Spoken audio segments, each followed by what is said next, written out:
যে মৃত্যুর খাট, ওই খাট দিয়ে আনা ছাড়া কোনো বিকল্প নেই। অসুস্থ হয়ে যায় তাহলে মরণ ছাড়া কোনো উপায় নেই। হাসপাতাল এর কোনো ব্যবস্থা নেই। আর ঢাকা গিয়ে এখন বর্তমানে গাড়ি চালাই দিস, গাড়ি চালান ছাড়া আগে উপায় নেই। খাইয়ালে সমান সমান থাকতে পারে না মনে হয়, ক্লিয়ার 10,000 12,000 টাকা ভাড়া দিতে হয়।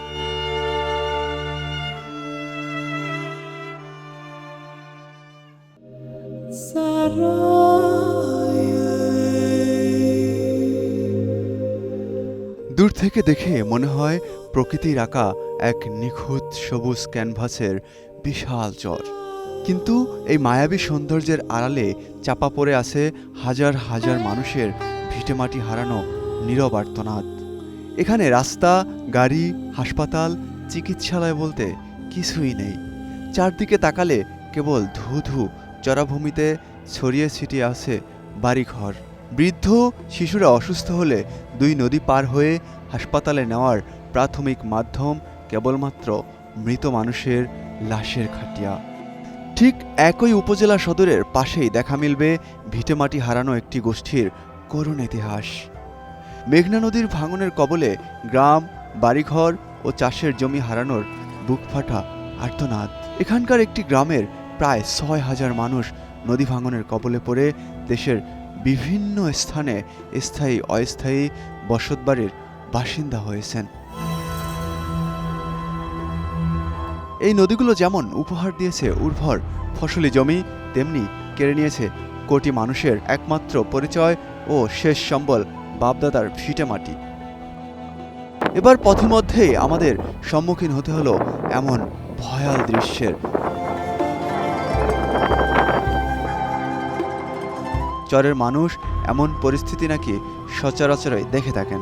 বৃষ্টিতে গরু ভিজে একেবারে শীতে কাঁপছে। মানুষজন কোনোভাবে তিরপাল দিয়ে নিজেদেরকে বৃষ্টির পানি থেকে রক্ষা করার চেষ্টা চালাচ্ছে। তবে এমন ভারী বাতাস আর মশালধারে বৃষ্টি কি ছাতা কিংবা তিরপাল মানে?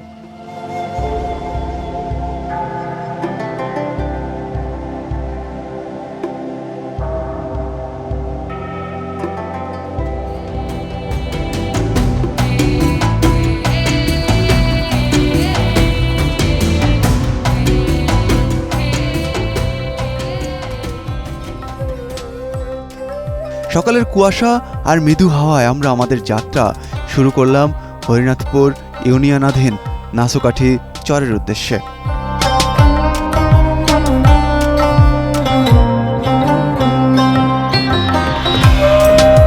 তবে আমাদের গন্তব্যহীন এই যাত্রার লক্ষ্য একটাই, চরের মানুষের দৈনন্দিন জীবন ও বাস্তব চিত্র ফুটিয়ে তোলা। নদী পথ ধরে চলতে চলতে আমাদের চোখে পড়ে মেঘনার বুকে ভেসে ওঠা চরে রাখালের গরু চরানোর সুন্দর দৃশ্য।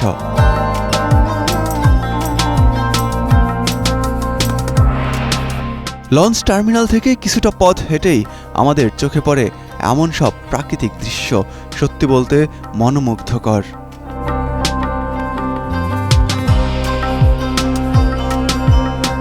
এখানকার স্থানীয়দের গরু পালন ও এর উপকরণ গ্রামের মেঠো পথকে রূপসী বাংলার স্ব-অস্তিত্বের সাথে পরিচয় করিয়ে দেয়।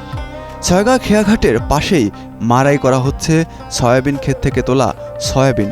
বৃষ্টিতে ভিজে কিছুটা নষ্ট হয়ে গিয়েছে। এবার আমাদের যাত্রা শুরু হলো মূল গন্তব্যে।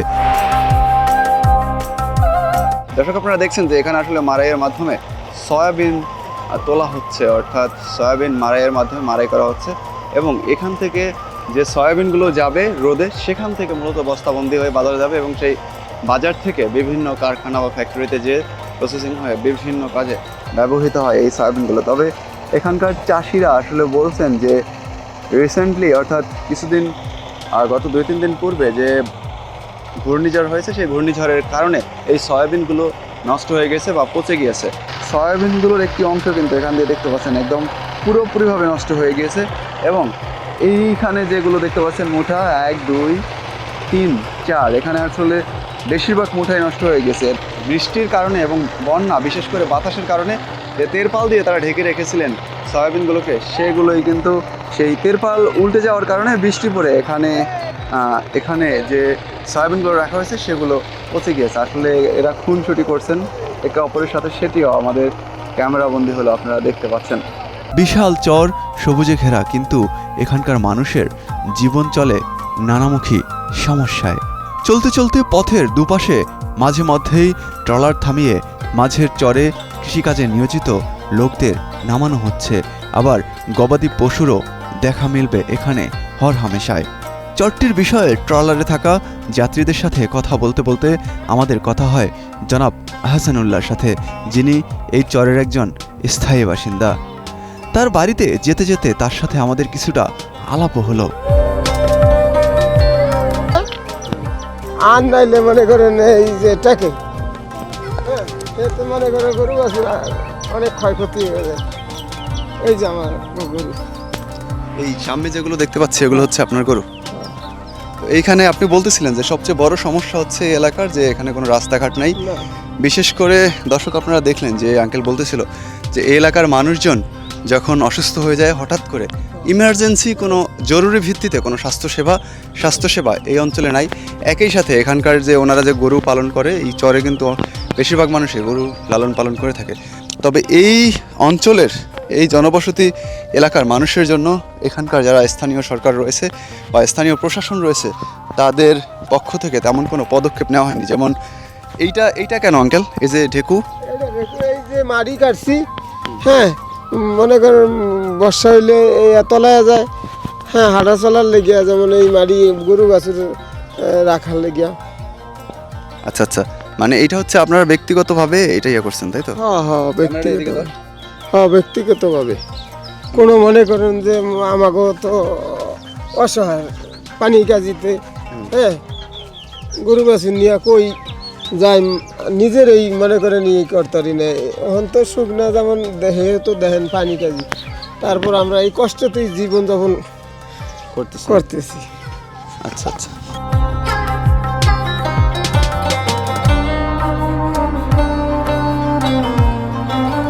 এখন যে বাড়িটি দেখতে পাচ্ছেন, আজ থেকে প্রায় ৩৫ বছর পূর্বে জনাব আহসানুল্লাহর বাবা ও দাদা বসবাস করতেন। তখন এখানকার দৃশ্য মোটেই এমন ছিল না। গোলাপরা ধান, বড় বাড়ি আর গ্রামের সকলে মিলেমিশে বসবাস করতেন এই গ্রামটিতে। কিন্তু বর্তমান চিত্র একেবারেই ভিন্ন।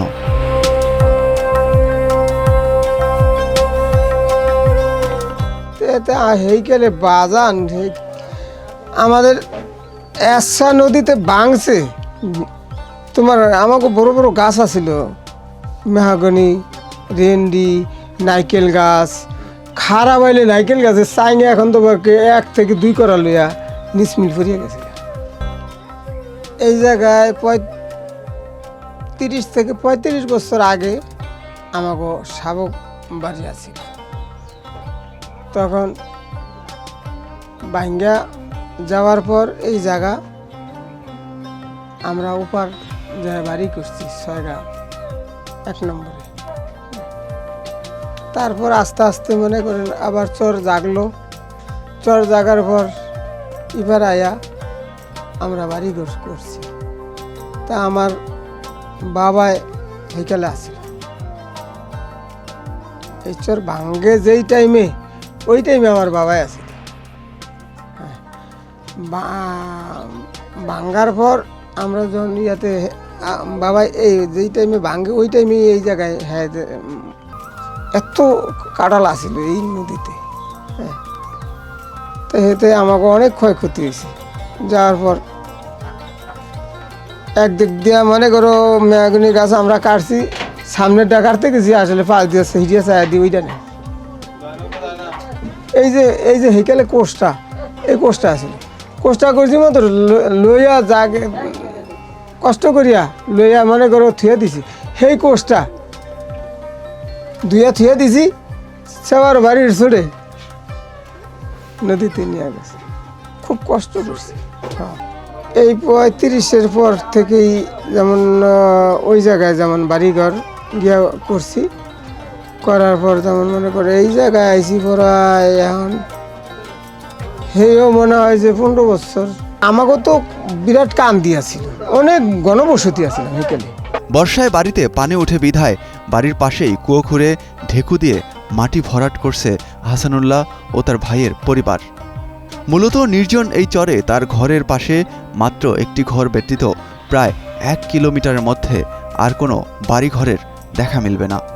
দর্শক, নদী ভাঙন কবলিত এলাকার ভিডিও তৈরি করতে আজ আমি চলে এসেছি বরিশাল জেলার হিজলা উপজেলার 1 নং হরিনাথপুর ইউনিয়নের দুর্গম চর এলাকা লাসোকাঠিতে। আমি জানতে চেষ্টা করব এখানকার স্থানীয় বসবাসকারীদের কাছ থেকে তাদের বর্তমান সমস্যা কী এবং তাদের সাথে কথা বলার চেষ্টা করব এর সমাধান নিয়ে। জনাব হাসানুল্লাহ তার স্ত্রী সন্তান ও মেয়ে জামাইকে নিয়ে বসবাস করছেন নাসোকাঠি নামক প্রায় জনমানবহীন এই চরে, যেখানে কোনো যানবাহন নেই, স্কুল, মাদ্রাসা কিংবা হাসপাতাল বলতে কিছুই নেই। এরপরেও এখানেই জীবন চলছে আপন গতিতে, কষ্ট আর সংগ্রামে। বাপদাদার ভিটেমাটির মায়ায় হাজারো প্রতিবন্ধকতা থাকা সত্ত্বেও এই চরেই বসবাস করছেন তিনি। কিন্তু নির্জন এই চরে আদৌ কি আলোর দেখা পাবে পরিবারটি?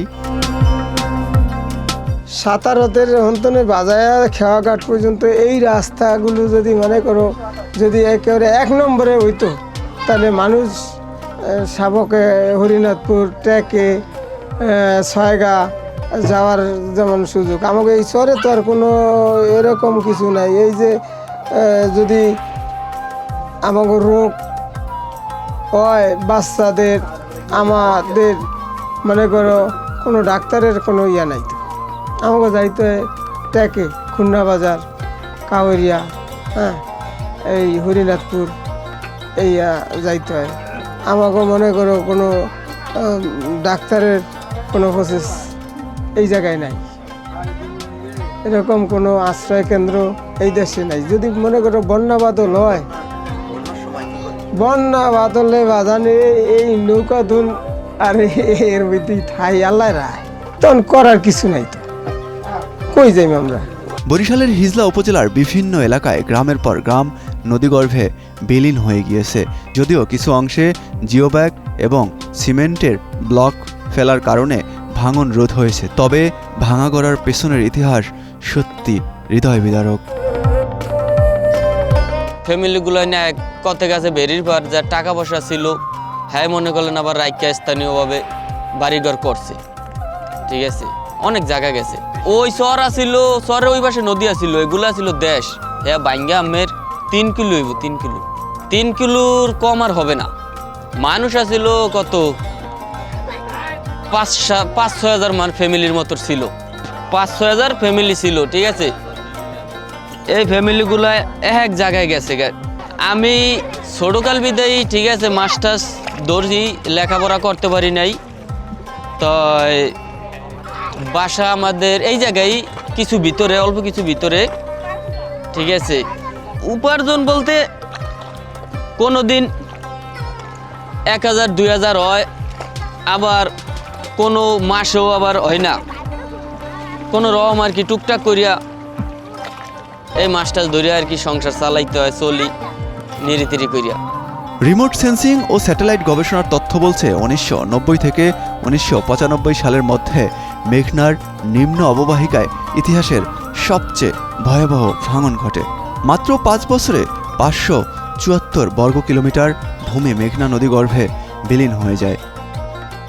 দর্শক, ঠিক এই সময়টাতে আমি দাঁড়িয়ে আছি বরিশালের হিজলা উপজেলার বোম্বাই শহর নামক একটি নদী ভাঙন এলাকায়। তবে এই এলাকাটিতে গত 2 বছর পর্যন্ত, অর্থাৎ 2025 সাল এবং 26 সাল নাগাদ এখানে জিওব্যাগ এবং পাশাপাশি যে পিলারের পাশাপাশি যে স্কোয়ার শেপের সিমেন্টের যে এগুলো দেখতে পাচ্ছেন, এগুলো এখানে ফেলা হচ্ছে। প্রতি বছর বাংলাদেশে প্রায় 3200 হেক্টর জমি নদীগর্ভে বিলীন হয়ে যাচ্ছে। ঠিক এই এলাকাটিতেও প্রায় 6 থেকে 8টির মতো গ্রাম নদীগর্ভে চলে গিয়েছে। স্থানীয় বাসিন্দারা বলছেন যে এখানে প্রায় 6000-এর মানুষ তাদের ঘরবাড়ি, ভিটেমাটি হারিয়েছেন। এখানকার যারা জেলে পেশাসহ বিভিন্ন পেশায় নিয়োজিত ছিল, তারা এখন বাস্তুচ্যুত হয়ে অন্য অন্য এলাকায় গিয়ে বসবাস করছেন। পাশাপাশি বেছে নিয়েছেন কৃষি পেশা থেকে শুরু করে ভ্যান চালক এবং মৎস্য জেলে পেশা যেটি রয়েছে সেটিকেও তারা গ্রহণ করেছেন। তবে বাংলাদেশে ৩,২০০ হেক্টর জমি প্রতি বছর নদীগর্ভে বিলীন হয়ে গেলেও তার অপর দিকে কিন্তু চর পড়ে। তবে চর জাগার সাথে সাথেই কিন্তু সেখানে বসবাস উপযোগী হয়ে ওঠে না। বছরের পর বছর, যুগের পর যুগ সেই নদীতে পলি পড়তে পড়তে একটা সময় গিয়ে সেখানে মোটামুটিভাবে বসবাসের উপযোগী হয়। তবে সেখানকার যে রাস্তাঘাট থেকে শুরু করে বিভিন্ন ধরনের বসবাসের জন্য প্রয়োজনীয় আদার্স যে উপকরণ, সেগুলো কিন্তু সাথে সাথেই পাওয়া যায় না। তবে আশার বাণী হলো, শেষ 30 বছরে যে পরিমাণ জমি ভেঙেছে তার চেয়ে নতুন চর বেশি জেগেছে 624 বর্গ কিলোমিটার। এই 30 বছরে সন্দ্বীপের উত্তরাঞ্চল, পুরীচর, হাতিয়ার দক্ষিণাঞ্চল সহ বিভিন্ন এলাকায় বড় বড় নতুন চর জেগেছে। দর্শক, প্রতি বছর পদ্মা, মেঘনা, যমুনা ও ব্রহ্মপুত্র নদীর তীরে বসবাসকারীদের মধ্য থেকে প্রায় 2 লাখের মতো মানুষ তারা তাদের বাড়িঘর হারিয়ে বাস্তুচ্যুত হচ্ছেন। এর মধ্যে 1 লাখ মানুষ সরাসরি অর্থাৎ প্রত্যক্ষভাবে ক্ষতিগ্রস্ত হচ্ছেন। হিজলার মুম্বাই শহর খ্যাত এই এলাকাটিতে যে নদীটি দেখতে পাচ্ছেন তার পুরোটাই একসময় গ্রাম ছিল। তবে কালের পরিক্রমায় গ্রামের বাড়িঘর, চাষের জমি সবকিছুই নদীগর্ভে বিলীন হয়ে গিয়েছে।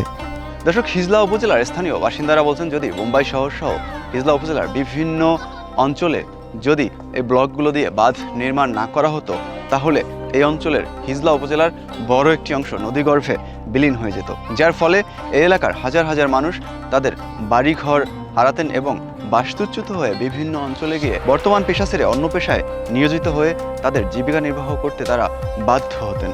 যার ফলে বর্তমানে যে পেশায় তিনি নিয়োজিত, সেই পেশায় যে পরিমাণে অর্থ উপার্জন তিনি করতে পারেন, অন্য একটি পেশাতে হঠাৎ করে তার বিচরণ হলে সেখানে তার আয় কমে আসবে, এটাই স্বাভাবিক। তবে সদস্য বিশিষ্ট পরিবারের ভরণ পোষণ সহ তাদের নিত্য প্রয়োজনীয় সকল কিছু ক্রয় করার মধ্যে সাধ্য তখন আর হয়ে ওঠে না, যার ফলে বরিশালের বড় একটি অংশ যারা নদী ভাঙনের কবলে পড়েছেন তারা দারিদ্র্য সীমার নিচেই রয়ে যান।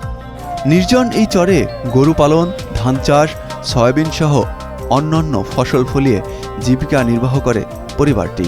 আমরা তো গৃহস্থ মানুষ, ফসলাদি করি। যদি মনে করো পানির সংখ্যা বেশি হয় তা আমাদের ধান নষ্ট হয়ে যায়, আর যদি পানি একটু কম হয় তাইলে মনে করো আল্লাহ ফসলাদি ওই পৌষ মাসে ধান দেয়। আর যদি পানি বেশি বন্যা বাদল হয় তাইলে তো উপায় নেই, ধান মান তো যাই গা। এই বেসনের সিজন, এরপর কিছু মরিচ, হ্যাঁ, এই যে কিছু পাট, এই করি। আর মনে করো আমাদের কিছু গরু বাছুর পালি, ভাত খাই দেয় যে বাসায় ফাঁস দিয়ে চায় দেয় যে সোয়াবিন মনে করো বৃষ্টিতে বন্যায় ছাড়ছে, এই সোয়াবিন ভিজে গেছে। এর উপরই আল্লাহ কোনো রকম বাঁচে। আর চেয়ারম্যান মেম্বার একো কথা কি কইম, হেরা হইলো চেয়ারম্যান হইয়া হেরা হইলো সদরে থাকে।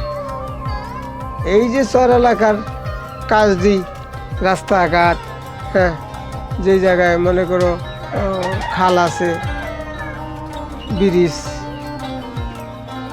এরা মনে করে চরে যায় ভোট আনতে, অথচ এরা এইসব গুরুত্ব দেয় না।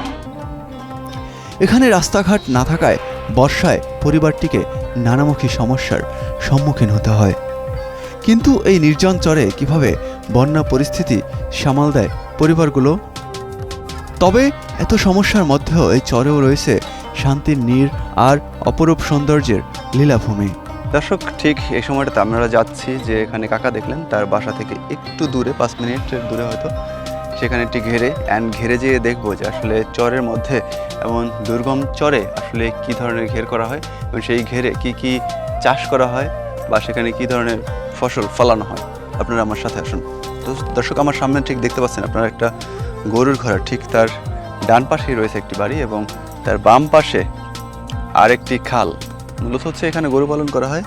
এই যে চরের বিভিন্ন এলাকায় গরু ছেড়ে দিয়ে দেন এখানে হচ্ছে তারা জনবসতি গড়ে তুলেছে এবং এই যে বিশাল চর দেখতে পাচ্ছেন, হাতে গোনা জাস্ট কয়েকটা বাড়ি, এরাই হলো এই চরের একমাত্র বাসিন্দা যারা এই চরে থাকেন এবং এই চরে পশু পালন করেন এবং বিভিন্ন ধরনের ফসল যেমন সয়াবিন, পোস্তা থেকে শুরু করে অন্যান্য ফসল ফলিয়ে থাকেন। তবে আমাদের সামনে যে ঘেরটি রয়েছে আমরা সেই ঘেরে যাব। এই চরের বাচ্চাদের পড়াশোনার জন্য কতটা সুযোগ সুবিধা রয়েছে তা আমরা জানার চেষ্টা করেছি। আর দর্শক, আমি ঠিক এই মুহূর্তে রয়েছি হিজলা উপজেলার হরিনাথপুর ইউনিয়নের অধীন ছয়গা চরের পরবর্তীতে যে আরেকটি চর রয়েছে লাসোকাঠি চর, সেই দুর্গম এলাকার 1 নং সিট থেকে। দর্শক, ঠিক আমি যে জায়গাটাতে আছি ঠিক এই পাশে রয়েছে বাড়ি, একটা ঘর, আর ঠিক তার বাম পাশে রয়েছে আরেকটি পুকুর। আসলে মনোরম এমন দৃশ্য সাধারণত দেখা যায় না। এমন দুর্গম চরের মাঝেও এত সুন্দর সুন্দর দৃশ্য সত্যি মন ভরে যায়। তবে এখানকার মানুষের জীবনমান ব্যবস্থা একেবারেই ভিন্ন। এখানকার মানুষ বর্ষা আসলে তাদের একমাত্র যানবাহন হয়ে যায় নৌকা। নৌকা ছাড়া তাদের চলাচল করা একেবারেই অসম্ভব। এই অঞ্চলের হওয়া নতুন বেশ কয়েকটি বাড়িঘরের মানুষজন সহ আগে থেকে যারা বসবাস করছেন তারা বলছেন এই অঞ্চলে এখন সবচেয়ে যেটি বেশি প্রয়োজন সেটি হচ্ছে এখানকার একটি রাস্তা। দর্শক, দুর্গম এই চরাঞ্চলের বাচ্চারা কিভাবে তাদের পড়াশোনা স্ট্রাগলের মধ্য দিয়ে চালিয়ে যাচ্ছে সেই ব্যাপারে আমরা কথা বলেছিলাম। তোমার নাম কি বাবা? ইব্রাহিমের সাথে। তবে ও যেটা বলল যে এই চরাঞ্চলে যারা আছে ম্যাক্সিমাম বেশিরভাগ বাচ্চারাই এখানে ঠিক ওইটার পাশেই আর কি একটা মাদ্রাসা রয়েছে, ছয়গা মাদ্রাসা, সেখানে পড়াশোনা করে। এছাড়া বাকি যারা আছে 2-1 জন তারা হচ্ছে নৌকা দিয়ে আসা যাওয়া করে। তবে এখান থেকে প্রতিদিন নৌকা দিয়ে আসা যাওয়া করা সম্ভব নয়, যার ফলে এখানকার অনেক শিশুরাই মানে যেটাকে বলে নিয়মিত যারা আর কি পড়াশোনা করার যে ব্যাপারটা সেটা থাকে না। আর যারা মাদ্রাসায় পড়াশোনা করে তারা হচ্ছে ওখানে যে থেকে দেন পড়াশোনা করে। এই বিষয়ে ওর সাথে আমি আর একটু কথা বলতে চাই, বিস্তারিত আপনাদেরকে জানাতে চাই। ইব্রাহিম, তুমি কেমন আছো? ভালো আছি। তুমি কি করো বর্তমানে? পড়ালেখা করি। তোমার বয়স কত জানা আছে? 8 বছর বয়স ওর, বললো ইব্রাহিম। আচ্ছা, তুমি কিসে পড়ো একটু বলবা? দ্বিতীয় শ্রেণীতে। দ্বিতীয় শ্রেণীতে পড়ো তুমি? এটা কি জেনারেল মাদ্রাসা নাকি অন্য কিছু? জেনারেল মাদ্রাসা। জেনারেল মাদ্রাসা। তোমার ওইখানে বাংলা, ইংরেজি, আরবি সব কিছু পড়ায়, রাইট? আচ্ছা, তুমি কিভাবে আসা যাওয়া করে যে মাদ্রাসায়? আমি মাদ্রাসা থাকি করি, আমি আয়না বন্ধ দিলাই। আচ্ছা, তোমাদের সাথে আরো বাচ্চারা আছে না এই চরের? জি। ওরা কই কিভাবে পড়াশোনা করে একটু বলবা? ওরাও থাকতে পারে। ওরাও থেকে পড়ে। দর্শক, আপনারা শুনলেন যে এখানে যারা বাচ্চা রয়েছে তাদের বেশিরভাগই হচ্ছে এখানকার ঠিক ওপার, অর্থাৎ একটি নদী পার হয়ে দেন ওই পারে গেলে ওইটাও একটা চর। তবে এই চরটা একেবারেই দুর্গম, এখানে কোনো গাড়ির ব্যবস্থা নেই। এখানে আসার একমাত্র মাধ্যম হচ্ছে ট্রলার, যেটা ঘাটের ট্রলার আছে ছয়গার চর থেকে এই চরে সেরে আসে। অর্থাৎ হিজলা যে উপজেলা রয়েছে সেই উপজেলার থেকে আসতে হয় ছয়গা চরে ট্রলারের মাধ্যমে। সেখান থেকে কিছুটা পথ গাড়ির মাধ্যমে, মোটর সাইকেল হোক কিংবা ভ্যান বা অটোরিকশার মাধ্যমে পার হয়ে অতঃপরে আবার একটি নদী পার হয়ে এই অঞ্চলে আসতে হয়। এই দুর্গম চর এলাকার মাঝখান থেকে কিভাবে যাও এখানে? ট্রলার দিয়ে যাও। মানে প্রতিদিন কি আসা যাওয়া করো এখানে নাকি মাঝে মধ্যে থেকে যাও? না, এই মাদ্রাসা থাকতে পারি। কিভাবে ওইখানে থেকে পড়ো? জি। নৌকায় চলাচলে এই চরের মানুষ প্রায় সময় এমন বন্যার কবলসহ নানাবিধ সমস্যার সম্মুখীন হয়ে থাকেন। দর্শক, আপনারা দেখছেন যে আসলে কিভাবে নদী পথে ট্রলারগুলো এই ঝড় বন্যাকে উপেক্ষা করে চলাচল করে। আমরা প্রায় ঘাটের কাছাকাছি চলে এসেছি, যদিও তারপরেও আপনাদেরকে একটু দেখানোর চেষ্টা করছি যে আসলে এই যে আমার সামনে দেখতে পাচ্ছেন 2টো গরু কাঁপতেছে রীতিমতো ঠান্ডায়। আমি নিজেও ঠান্ডা লাগছে, প্লাস এখানে যে মানুষজন যাতায়াত করেন তারা কিভাবে আসা যাওয়া করেন, যে বৃষ্টির মধ্যে তেরপাল বিছিয়ে দেন তেরপালের নিচে ঝড়ের মধ্যে থাকে। এবং আমরা বেশ কিছু সময় থেমেছিলাম ওই নদীর কোনো এক ঠোঁটায়। আর এখানে দেখতে পাচ্ছেন একজন মুরব্বী, যিনি রীতিমতো কাঁপতেছেন। আর ওই যে দূরে দেখতে পাচ্ছেন যে মুরব্বী, বলা চলে যে অকতুপায় সৈনিক, তিনি এই ঝড় বন্যার মধ্যেও এই ট্রলারটি পরিচালনা করে এই পারে নিয়ে এসেছেন। তবে এই অঞ্চলের মানুষের সবচেয়ে বেশি সমস্যা 2টি বিষয়, একটি রাস্তা, অপরটি একটি সাইক্লোন শেল্টার।